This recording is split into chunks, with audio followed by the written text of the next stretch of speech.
સગીરા સાથેના બળાત્કાર કેસમાં આરોપીને 20 વર્ષની સખ્ત કેદ, ₹58,000 દંડની સજાનો દાગ બેસાડતો ચુકાદો ભુજ કોર્ટ દ્વારા અપાયો. ભુજની સ્પેશિયલ કોર્ટમાં સગીરા સાથેના બળાત્કાર કેસમાં આરોપી મોહસીન અબ્દુર્રહમાન હિંગોરા, ઉંમર વર્ષ 23, રહેવાસી સેડાતા, તાલુકો ભુજને દોષિત ઠેરવી 20 વર્ષની સખ્ત કેદ તથા 58,000ના દંડની સજા ફટકારવામાં આવી છે.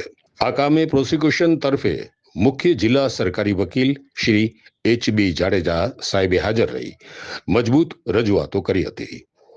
આ કેસમાં ફરિયાદ નોંધાવ્યાની તારીખ 1/9/2025 હતી. ફરિયાદ મુજબ આરોપી 15 વર્ષ 5 માસની સગીરાને ફોન દ્વારા લલચાવી, ફોસલાવી પ્રેમ સંબંધ રાખવા દબાણ કર્યું હતું. ત્યારબાદ ધાક ધમકી આપી તેની મરજી વિરુદ્ધ શરીર સંબંધ બાંધ્યો હતો.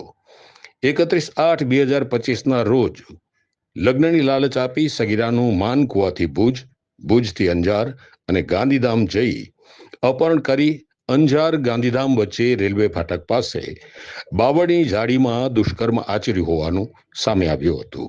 આ મામલે BNS 2023ની કલમ 137(2), 64(2), M 65(1), 87 તથા પોક્સો 1ની કલમ 5L6 મુજબ ગુનો નોંધાયો હતો. તપાસના અંતે પુરાવાઓ મળતા પોલીસ ઇન્સ્પેક્ટર માધાપર સ્ટેશન દ્વારા આરોપી વિરુદ્ધ ચાર્જશીટ રજૂ કરવામાં આવી હતી. આ કેસ ભુજ કચ્છના નામદાર સ્પેશિયલ જજ શ્રી J.A. ઠક્કર સાહેબની અદાલતમાં ચાલ્યો હતો. પ્રોસિક્યુશન તરફથી 23 દસ્તાવેજી પુરાવા અને 12 સાક્ષીઓ રજૂ કરવામાં આવ્યા હતા.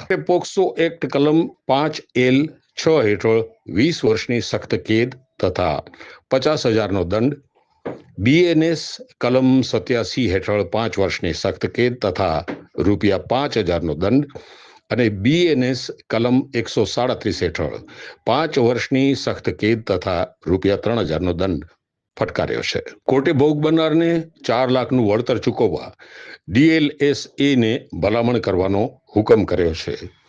આરોપી દ્વારા ભરવામાં આવતી દંડની રકમ ભોગ બનનારને ચૂકવવાનો પણ આદેશ આપવામાં આવ્યો છે. આ કામે નામદાર કોર્ટ દ્વારા CWC તથા DCPUને હુકમ કરેલ છે કે તેઓએ ભોગ બનનારનો સંપર્ક કરી ભોગ બનનારનું જીવન તથા શિક્ષણ સારી રીતે પુનઃસ્થાપિત થાય તેની કાળજી લઈ યોગ્ય માર્ગદર્શન આપવું. આ કામે પ્રોસિક્યુશન તરફથી મુખ્ય જિલ્લા સરકારી વકીલ શ્રી H.B. જાડેજા સાહેબે હાજર રહી સાક્ષી તપાસેલ અને મજબૂત દલીલો કરેલ હતી. તેમજ ભોગ બનનારના કાયદા સહાયક તરીકે એડવોકેટ શ્રી માલશ્રીબેન ગઢવીએ સેવાઓ આપેલી હતી.